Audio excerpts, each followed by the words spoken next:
are live. Senior Pastor James F. Goodman, First Lady Tanya Goodman, and the A.L.I.V.E. Church family.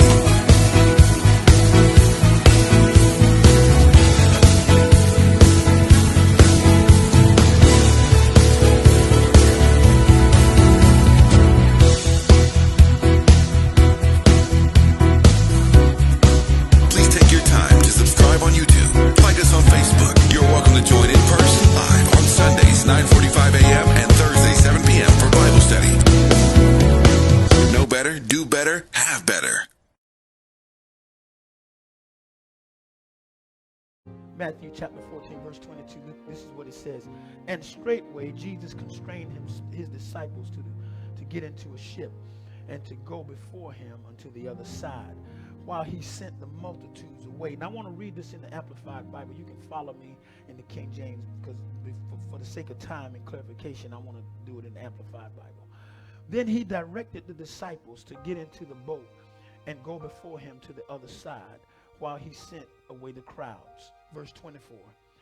But the boat was by this time out on the sea many furlongs. A furlong is about 1/8 of a mile, so many furlongs distant from the land, beaten and tossed by the waves, for the wind was against them.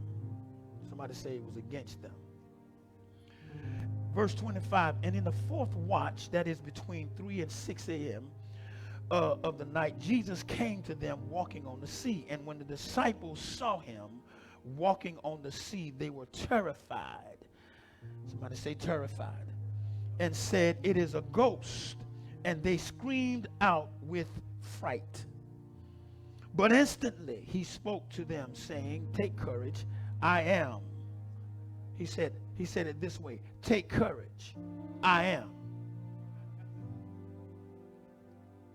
Stop being afraid. And Peter answered him, Lord, if it's you, command me to come to you on the water. Verse 29. And he said, come.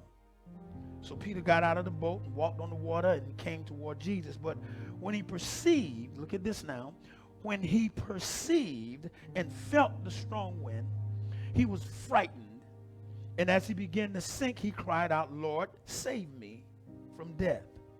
Instantly Jesus reached out his hand and caught it and held him, saying unto him, O ye of little faith, why did you doubt?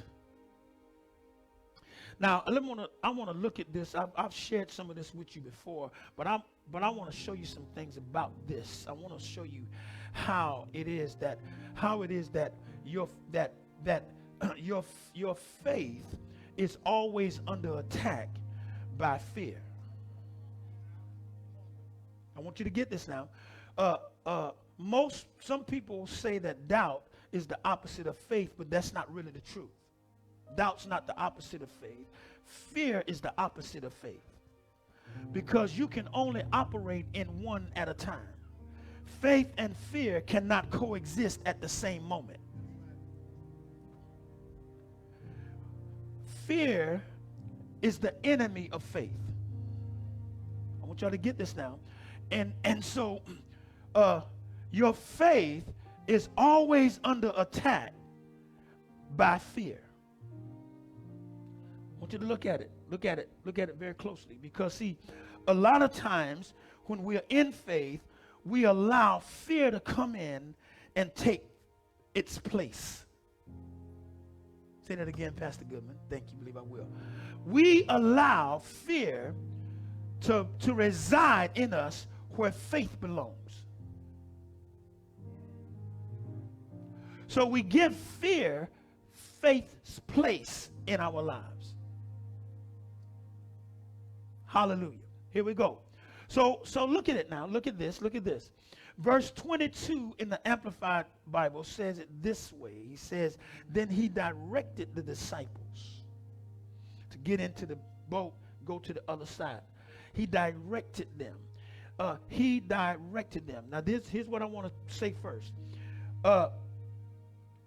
Here Jesus gives them a directive. He's listen at this. He says, get in the boat, go to the other side, right? He directed them to the place that he needed them to go. Okay, let me say it this way. He gave them direction to the place that was their next place of destiny.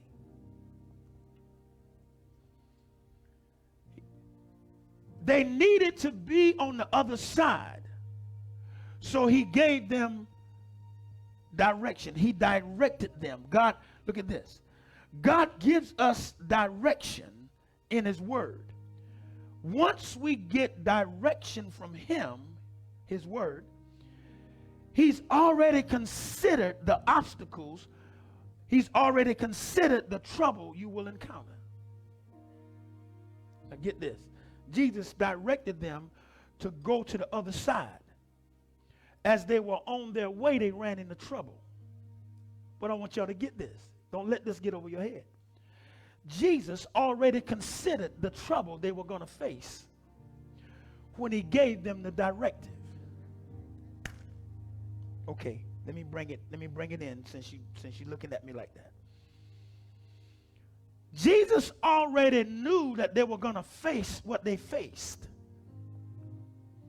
But it had nothing to do with what he promised.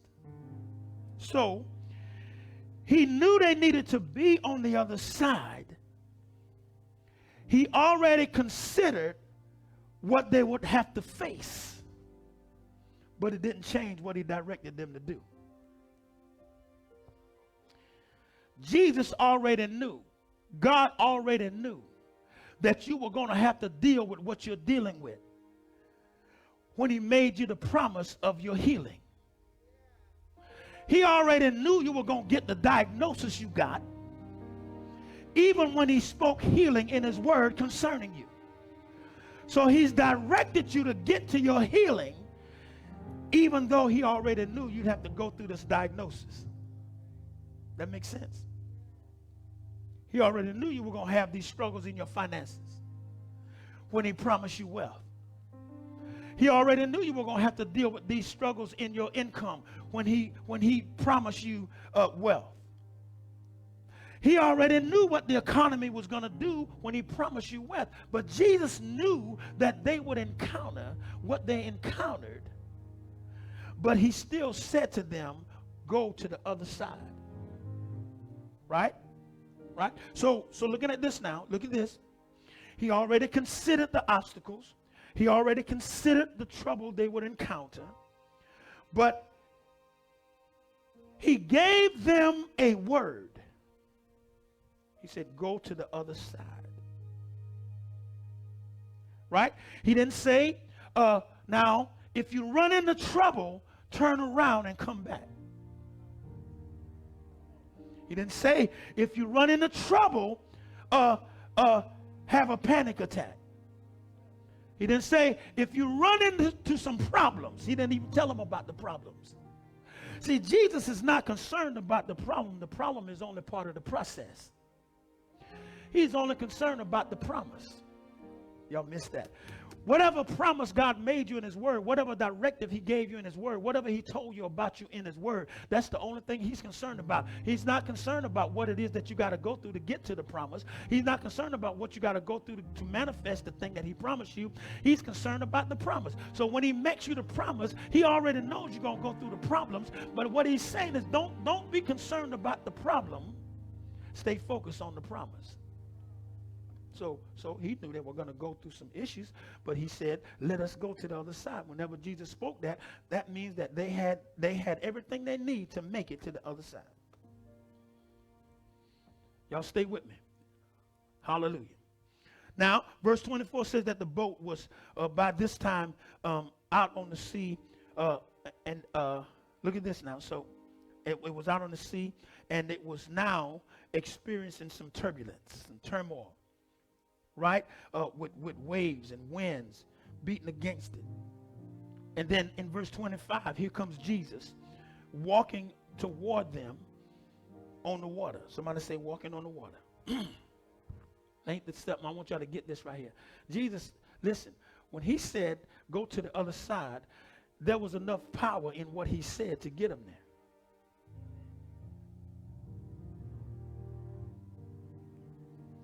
Tell somebody, don't sleep on that. When Jesus gives you his word, there's enough power in it to get what he promised you.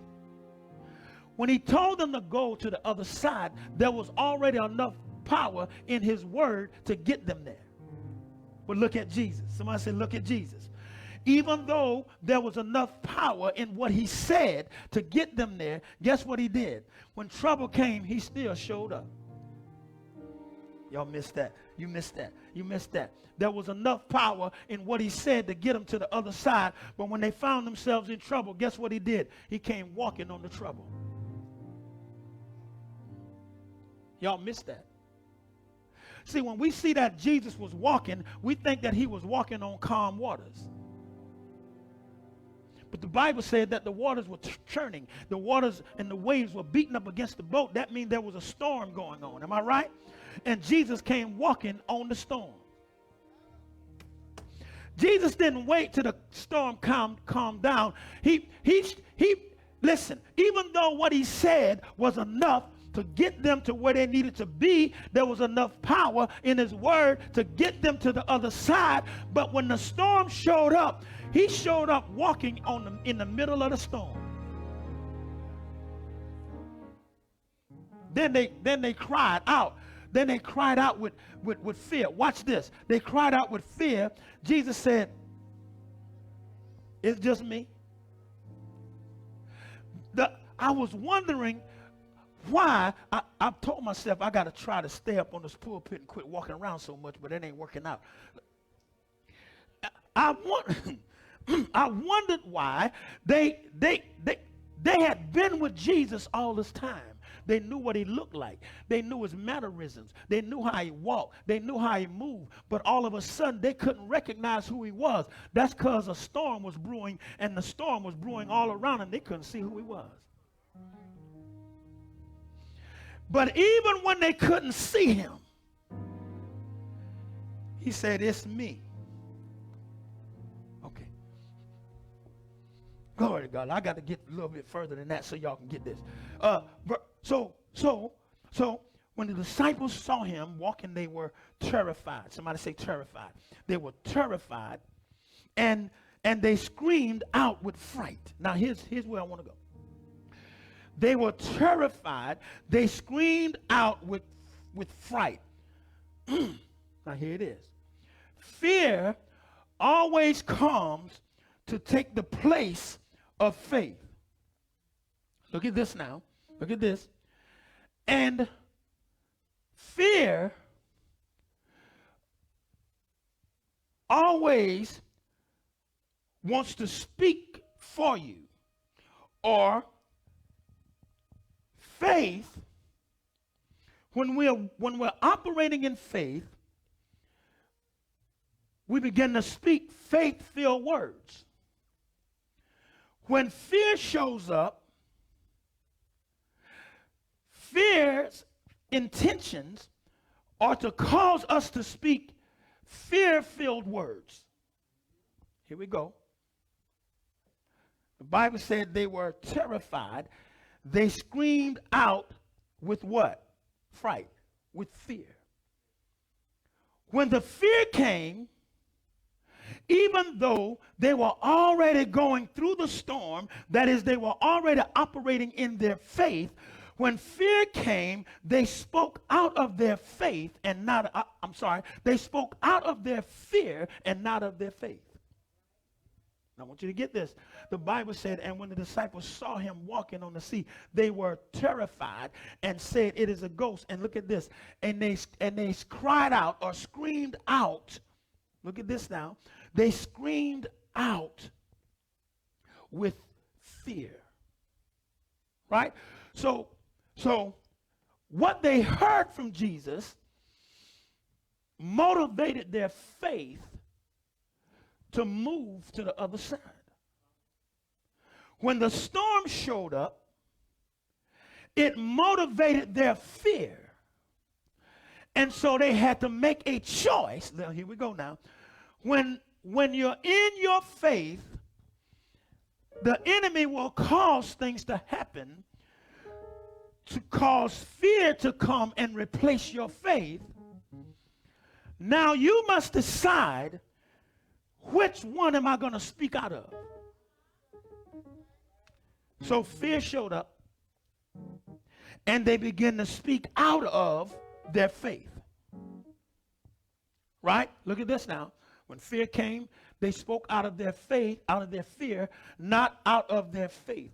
When you're operating in faith, fear will show up to get you out of your faith, because if fear can get you out of your faith, you can never have what God promised you. So when fear showed up, I don't know what kind of conversation they were having on the boat before they became terrified.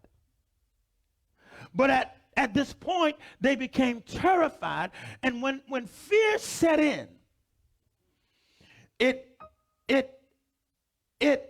causes you to speak based on what it is that's bringing fear. So here it is. They were in faith. They experienced trouble. So they began to speak out of that trouble that they saw, instead of speaking what Jesus had already said. Am I making sense? Once you get the word on it, once you know what's already been said about you, no matter what happens in the meantime, no matter what happens in the interim, no matter what happens between between the time that you got what was spoken and getting to where you're going, no matter what happens, you must not allow fear to set in, because fear will cause you to come out of your mouth.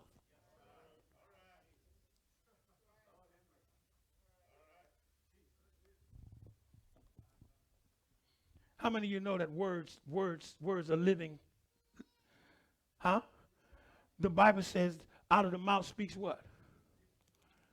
The issues of your heart. And on top of that, death and life are where? In the power of your tongue. And what you speak out of your mouth either creates life or it causes death. Fear comes to cause death to the promise God made you. But look at this. It can't cause it until you speak it out. Here we go. So when they became terrified, they screamed out with fright or out with fear. When the fear came, they spoke out of the fear, not of their faith. But here comes verse 27. Amplified Bible says, but instantly, look at this now, but instantly he spoke to them. Y'all didn't get that. Y'all didn't get that. It said, the King James says, but immediately he spoke to them. Look at this now. But instantly, immediately, when he heard what they said, when he heard fear coming out of their mouth, he realized, I've got to do. So when he heard fear coming out of their mouth, immediately he spoke to them. Don't miss this. Don't miss this. He heard what was coming out of their mouth. The Bible called it fear, fright. They were terrified. He heard that coming out of their mouth, and so immediately he had to do something about those words. So when he heard fear coming out of their mouth, immediately he spoke to them saying, take courage. Look at this. Look at this. Immediately he says to them, take courage. It is I. What did he say? Do not be.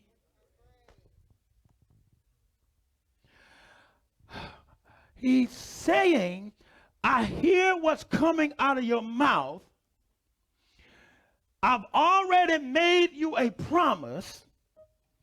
Just keep going to the other side. But he says to them, when they begin to speak, he had to do something about those words. So immediately he spoke.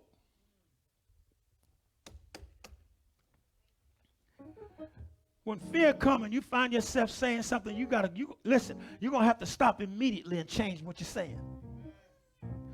Because if you don't change, listen, Jesus recognized that if I don't change what these folks saying, they ain't going to make it to the other side. If I don't do something about the words that they just spoke, they're going to die in this storm. So when they spoke out of fear and terror, he spoke out of faith. He immediately said to them, take courage. Get out of fear. Don't be afraid. If you don't allow fear to set in, you can still have what I promised. The only thing that was going to stop them from getting to the other side was fear. So Jesus immediately spoke to them. Somebody say immediately. Jesus heard what they were saying. Oh, hold up. See, that's what some of you need to start doing with folks when they come and talking to you, especially they talking to you about your destiny. They're telling you what you can't be. Child, you know you ain't got the degree for that. Up. And what Jesus did, they began to speak out of fear. Jesus said, wait. Yeah. When folks come talking to you crazy, telling me I can't get to the other side, already got the word on it. Somebody say, I already got the word on it. Jesus, listen, he was literally saying to them, what is the problem? What I said to you was, let us go to the other side. He didn't say, maybe we going to the other side. He said, didn't I say, now I'm paraphrasing, didn't I say, we going to the other side? What is this talk? Now he's walking in the storm. He's walking the storm brewing. He's in the middle of the storm, walking in it. Now look at this. He not only gave them the word, not only made them a promise, but he's demonstrating in the storm how to handle it. Now y'all done messed around and let that go right over your head. It wasn't enough that he gave them his word, and listen at this. They had already seen him in operation. Y'all don't you go back and read it. They were just coming out of a revival. They just left him doing miracles. They just watched. They wasn't just watching, they were participating in the miracles. You know, for the lack of a better, they was catching the folks while they was falling.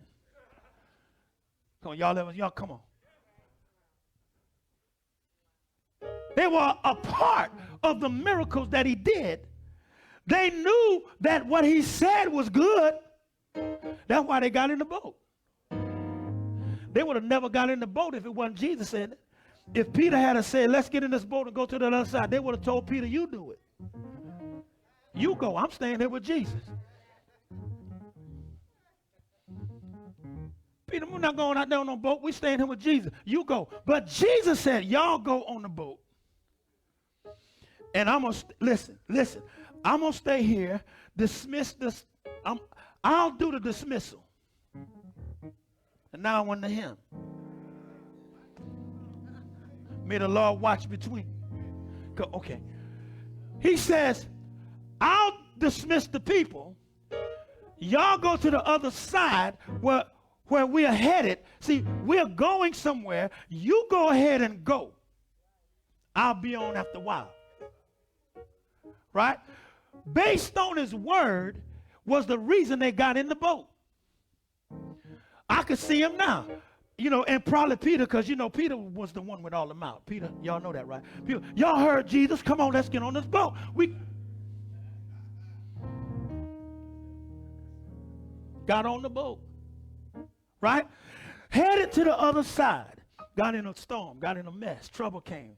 the enemy kicked up the storm. He heard Jesus tell him to go to the other side. He said, well, I tell you what, I can't really deal with them like I want to deal with them with Jesus around. But they're getting ready to get out here on this ocean by themselves. When they get out here on this sea by themselves, I'm talking like the devil. He said, I can't really deal with them with Jesus in the thing with them. Because he got messed around and get on the boat with him. I got another problem. So I can't really deal with them like I want to deal with them. See, your trouble don't really happen while you're sitting in the service. See, why? See, you shout real good while you under the, when the glory of God is in the place, you. So the devil waited till after the service. He heard Jesus tell him, go to the other side. And he looked at his boys. He said, hold up, don't do nothing yet. They about to get on this boat without Jesus. Wait till they get out there on the water. Then he told his boy, now stir the water up. They got all this faith in the service. They done out there with Jesus feeding folks and you know, they got some little boys lunch and they feeding a whole bunch of people and all that. But wait till they get on the boat by themselves. They got out on the water, and the devil met them out there in the water. They said, wait a minute, they got to come this way. We're just going to wait here till they get y'all not going to talk to me. See, you think that the devil showed up in your situation, but he was waiting down the road on you because he heard what Jesus told you. He heard Jesus tell you that you were going to get the new house, so he just waited at the bank.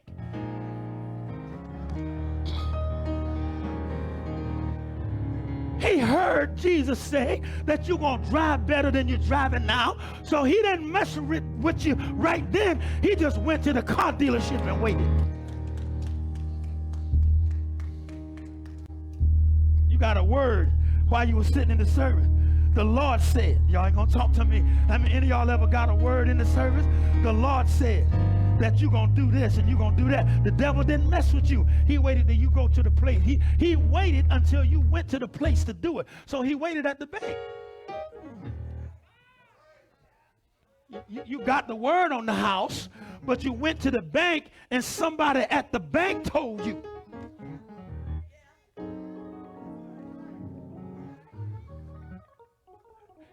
The devil didn't bother them while they was in the service. While they were feeding 5,000.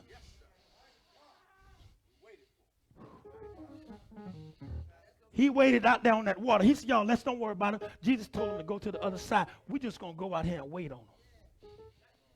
And when they came out,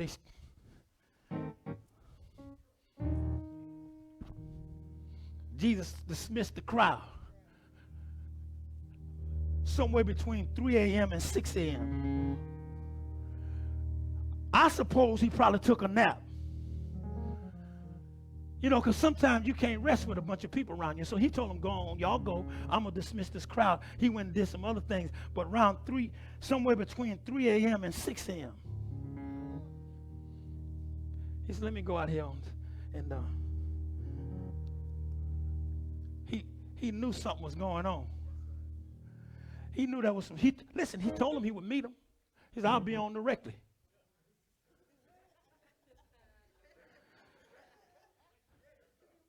That ain't proper. He said, I'll be coming later.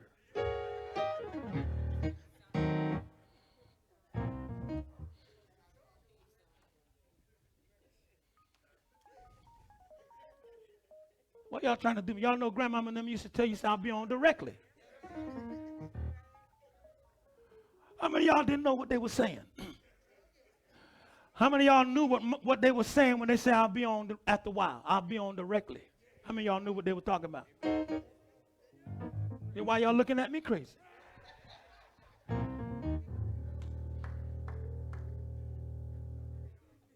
He said, I'll be on in a little while.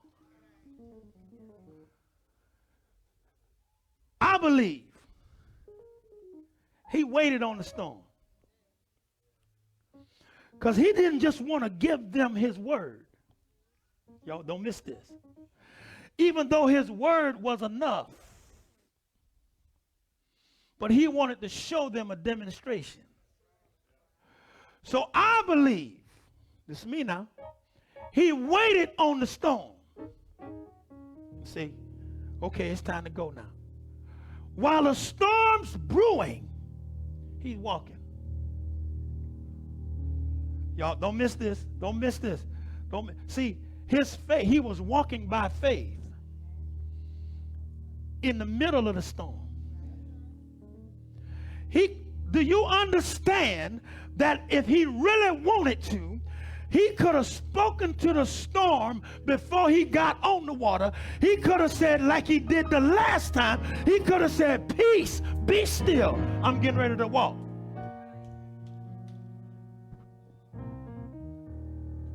They gonna miss this. They gonna miss this on me. Y'all don't miss this on me. Don't get too far gone. Don't miss this. He could have quieted the storm and then started walking. But he chose to walk in the storm. Why? Because he needed the disciples to see that even though you're in a storm, keep walking by faith.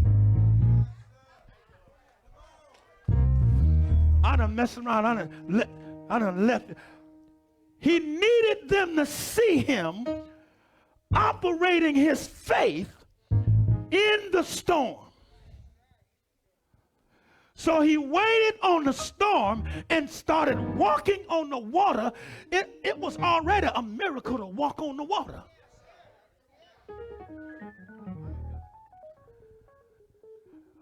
But he didn't just do the miracle of walking on the water, because look at this. They've seen him do miracles before.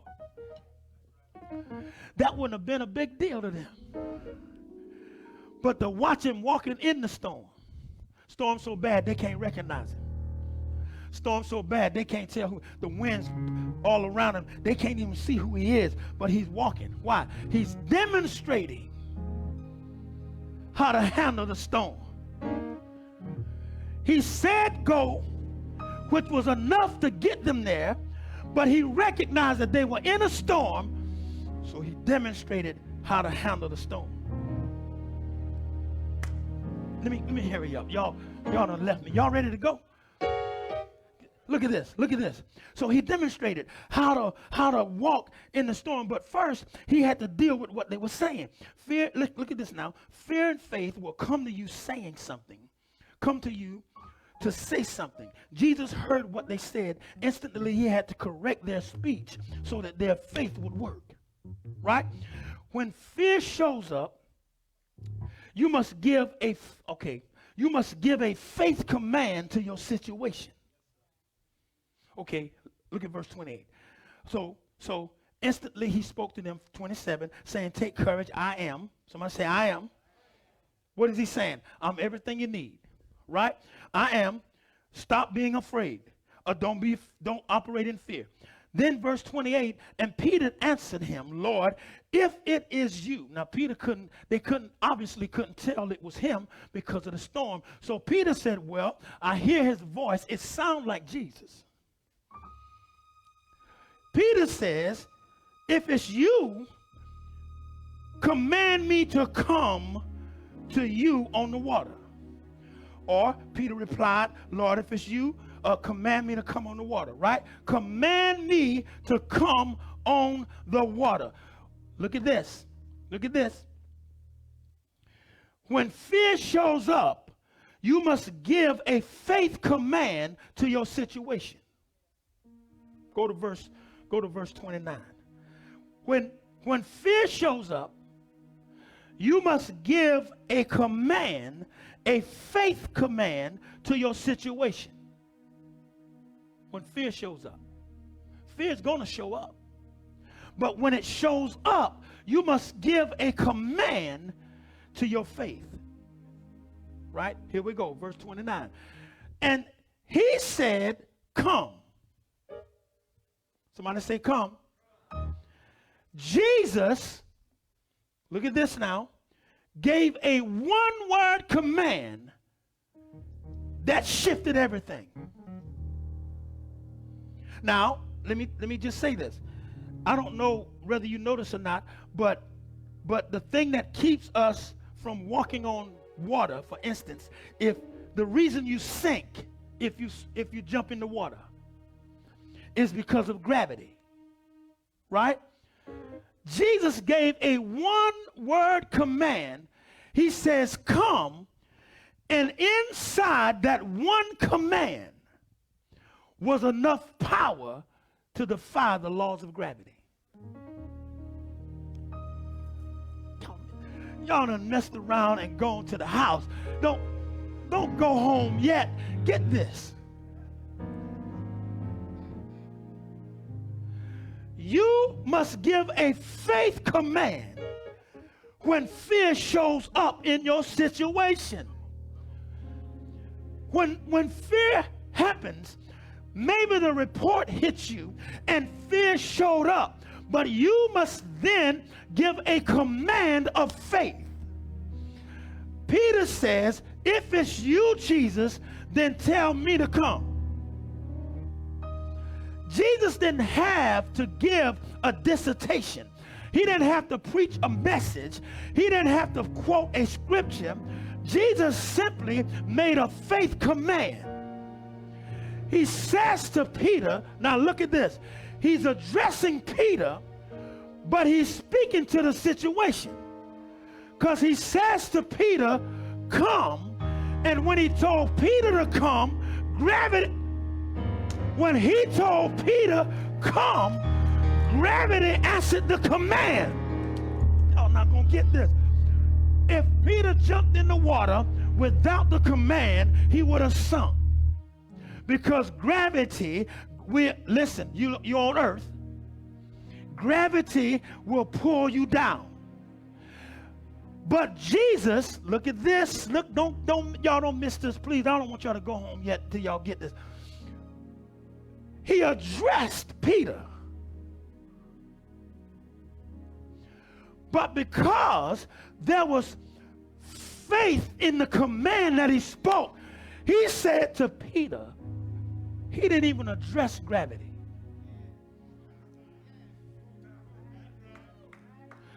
He did not address the storm. He did not speak to the storm. He did not address the situation. He addressed Peter. But because he spoke a command that was filled with faith, when he spoke to come to Peter, gravity ceased. Y'all gonna make me up in here. But y'all gotta get this. You gotta get this. Peter said, if it's you, now tell me to come. And Peter knew enough to know, now if this really Jesus, I can't see him because of the storm, but it sounds like him. But if it's really him, if he tell me to come, then all I gotta do, because see, he had seen Jesus in operation. But here now, he says to Peter, come, and when he said to Peter, come, it changed the situation so Peter would be able to come. Somebody on this side. He spoke to Peter. He said, Peter, come. And that one word that Peter got from Jesus, the elements heard it. Y'all, I'm not finna let up off this till y'all get this here, because you got to get this. I know your situation is trying. I know you're going through some stuff, but when Jesus gives you a word, everything that's affecting you in your life gonna hear the word. When Jesus said to Peter, he said, Peter, come. And when he spoke to Peter, the elements stood still.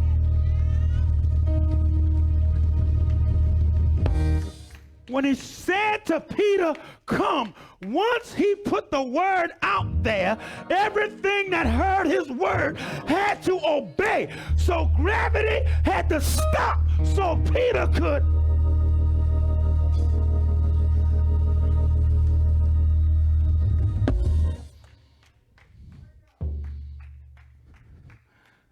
God getting ready to fix your situation. He said, Peter, come. And his word to Peter didn't just speak to Peter. It spoke to the thing that would have stopped Peter from coming. He had to do something about that, because if Peter had just stepped out on his own, he'd have sunk. Because of gravity. Listen, God put gravity in place. So he'd have sunk based on what was already in place. But when Jesus said, come, Jesus is the same one that spoke the light. Y'all didn't know that. It was Jesus that stood there and said, light be. And at the speed of 186,000 miles a second, light came. Oh, y'all missed that. Y'all thought I didn't go to school. At the speed, that's the speed of light, by the way.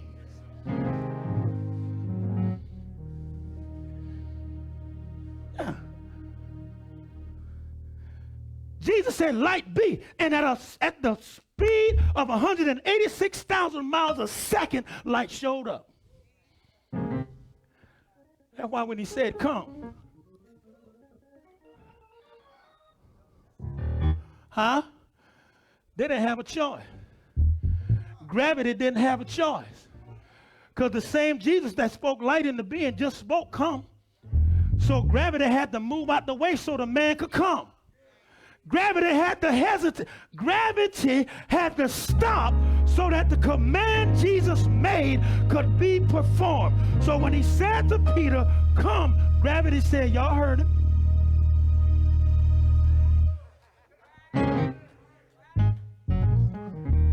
Yeah, I know this ain't. I know I ain't doing it the way you used to. You know, I ain't. And God said, gravity said, I know I ain't doing it like that.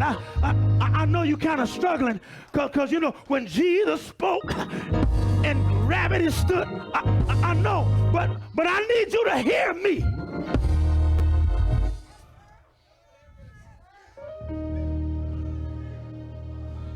And then Peter stepped out the boat. Y'all ain't saying. See,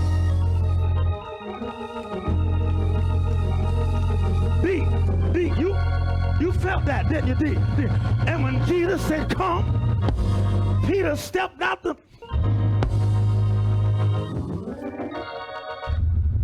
I know I ain't saying it that way. So I don't need you to sleep on me because I ain't hooping. I need you to get this. Because Jesus didn't come through the storm talking about Peter. This is Jesus in the storm.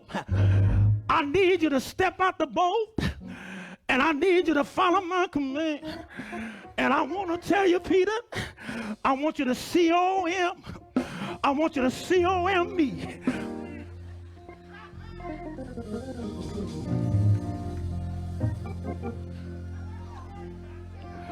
I want you to put one foot out. And then when your foot get wet, I want you to throw the other foot out. Y'all ain't saying nothing.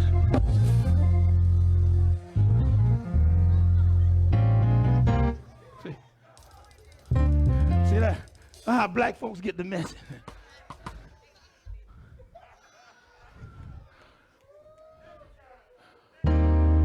Somebody said, boy, Pastor preaching today now. I hear you. Somebody said, boy, he preaching today now. Yeah. Y'all ain't know I could hoop.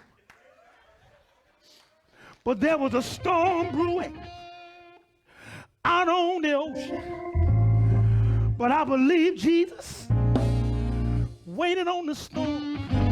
And just about 3 a.m., somewhere between 3 a.m. and 6, Jesus said, I got to go see about my boys.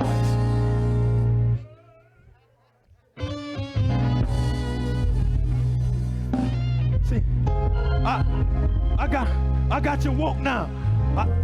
I got you woke now. They're awake now. But Jesus didn't do any of that.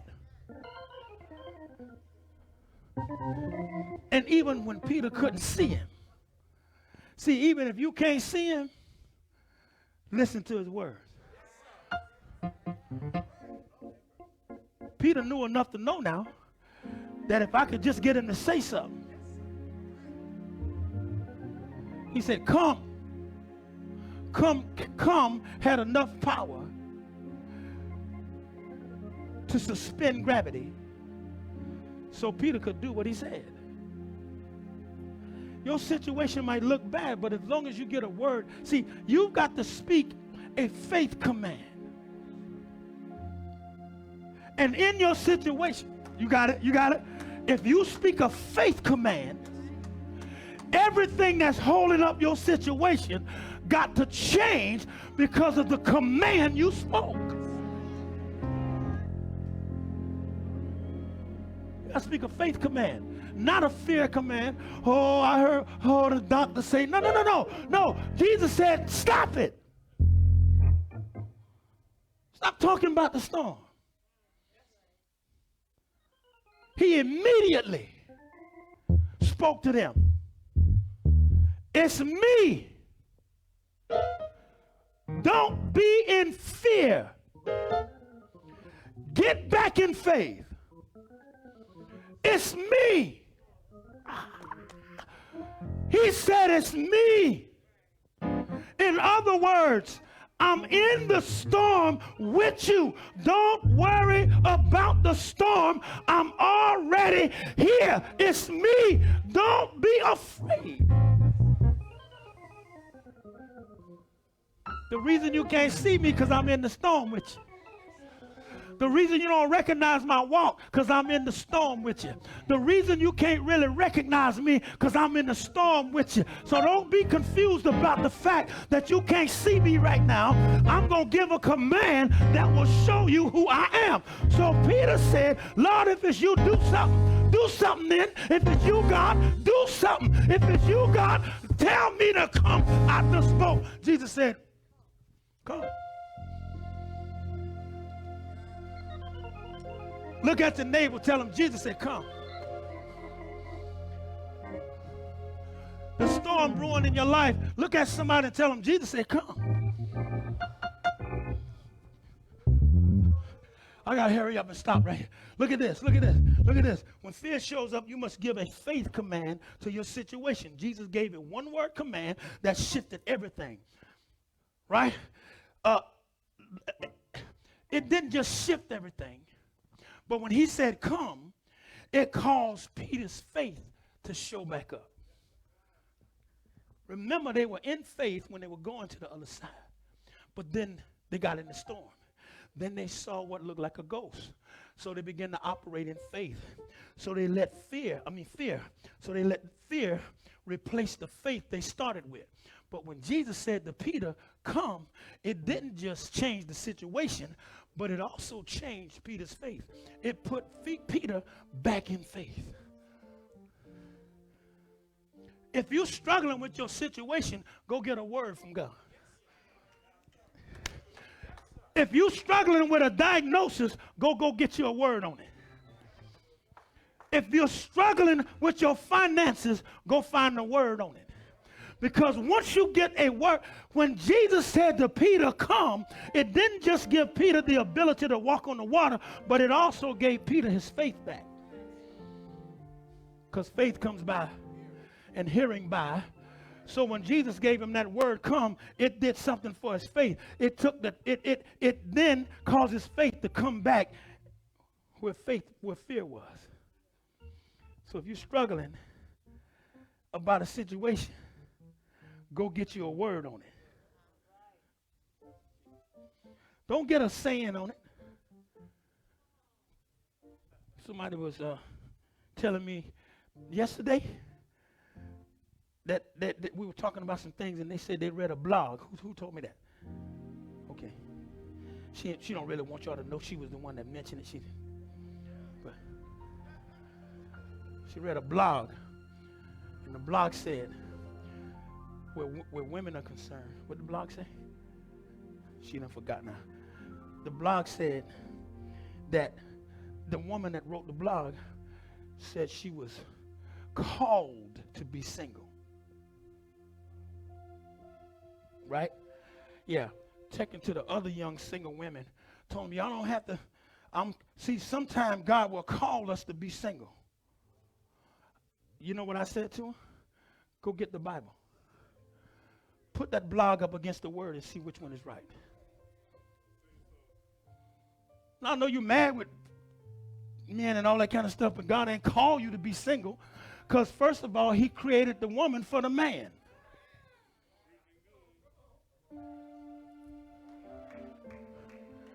Now, y'all know the world don't like this when I say this right here. There was no need for him. Women, y'all know I love y'all. But it was only after he made Adam that he decided that Adam needed a woman. It wasn't no reason to make a woman till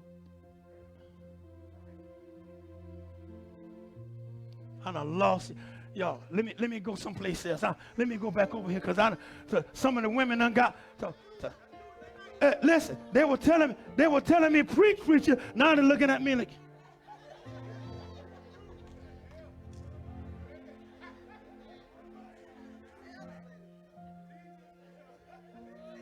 it don't make no difference to me what them folks say with them blogs and them little shows and stuff. Put it up against the word, because it's only the word that's going to be right.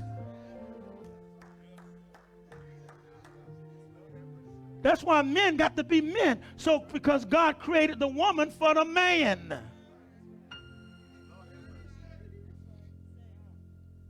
He put Adam to sleep so he can make Adam a helpmeet. He didn't tell Eve to rule nothing. He didn't say, you tell Adam what to do. Now, you know, y'all learn how to do that later on. But and we just go along with it.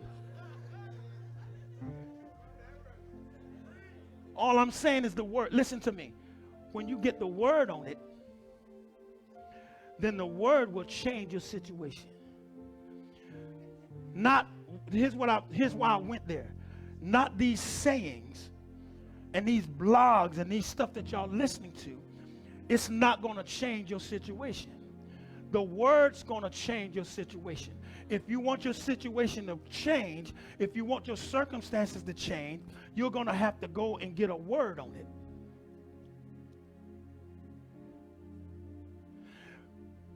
Peter got a word on it. And it didn't just change his condition, but the Bible says faith comes by and hearing by. So when Peter heard the word, his faith came back. Oh, I'm helping somebody. I'm helping you now. Y'all, we getting ready to go in a little bit, but I'm helping you. Faith, listen, when Peter got that word, his faith came back. Some of you been operating in fear, and I want you to understand that if you get the word on your situation, your faith will come back. Peter's faith came back when he heard the word, because the Bible said they were terrified. They were in fear. Jesus said, don't be afraid. Don't be filled with courage. He said, don't be afraid. It's me. And then he said to Peter, when he spoke to Peter, he said, come. When he said come, it didn't just cause gravity to stand still, but when he said come, Peter got a word on his situation, and that word brought faith back.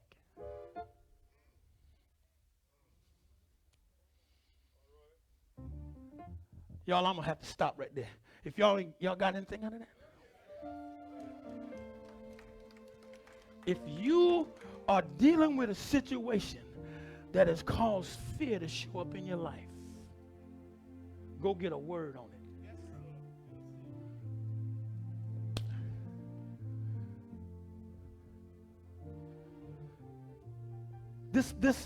This pandemic, this virus is a scary thing. And when it hits your house, when they said you tested positive, and the kids and you, the first thing that the enemy wants to do is send you into fear, because you heard about all the folks that died and that went on a ventilator and then never came out the hospital, and you heard all of that, and so now fear comes to say to you, you next. But in spite of the positive diagnosis, go get a word on it. Deep. Am I saying? Even when your breathing get bad. I talked to Deke on the phone. He don't mind me telling it. He had tested positive a while back, and I was talking to him on the phone, and I could tell he was struggling to breathe. But while he was struggling to breathe, he was speaking the word. Lord have mercy. He kept telling his lungs, we're going to work right. He kept telling the virus, you got to leave here. He kept speaking to his body and said, by his stripes we already. Then he started walking through the house talking to the virus in the next room. Why? Because he had a word on it.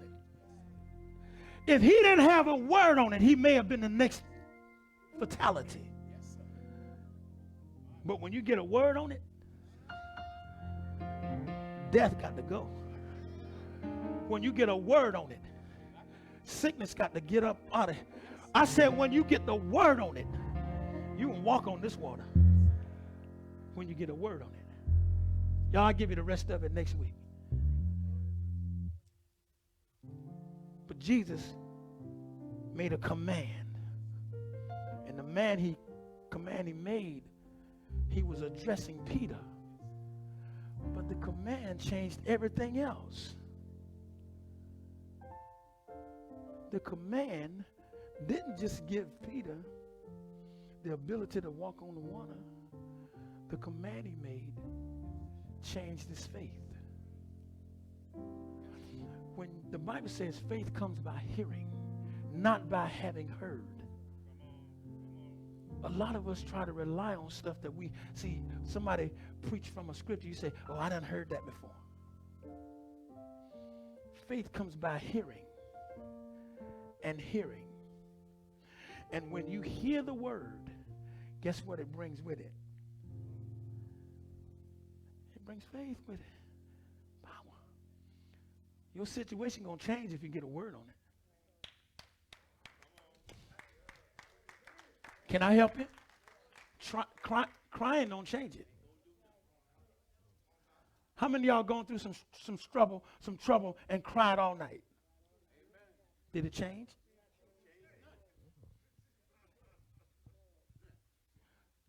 It's the word when you get a word on it. When Jesus said, come. Lord have mercy, I felt something when I said that. When Jesus looked at Peter and said, well, then come. He didn't preach to him. You don't need me to preach to you when you're going through. Now you come get this word, so when you're going through, you can say, come. Because if you call me, all I'm going to say is come.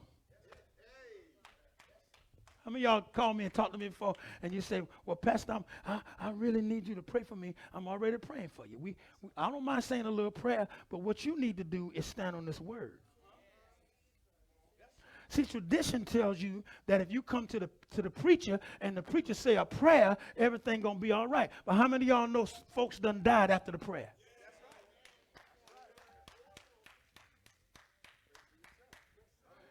See, here's the thing. You got to go get the word on it. When you get the word on it, you can jump out that boat. I'm finna walk on this water. Why? Because I got the word on it. Somebody say, I got the word on it. We'll pick up next week. Y'all get anything out of that? Hallelujah.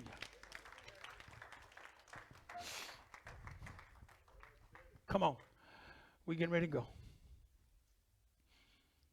Somebody say, I got the word on it. Y'all play something over there.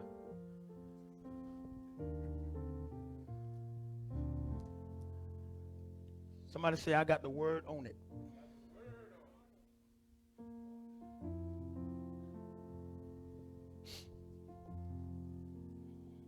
I got the word on it.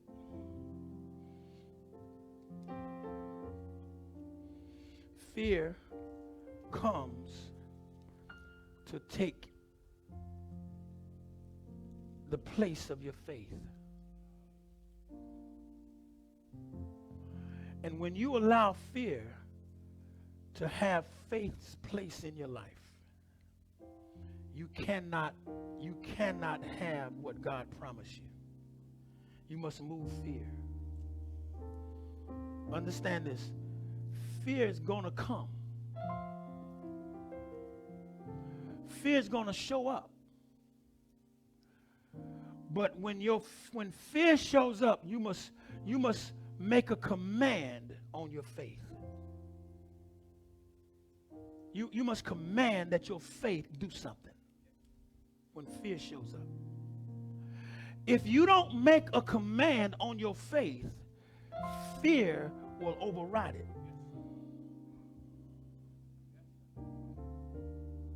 I'm going to give you some more on it Sunday that's going to really help you, because faith and fear operate the same. They operate the same. But it's up to you which one will have dominion in your life. They operate the same. Faith, fear lives off of words spoken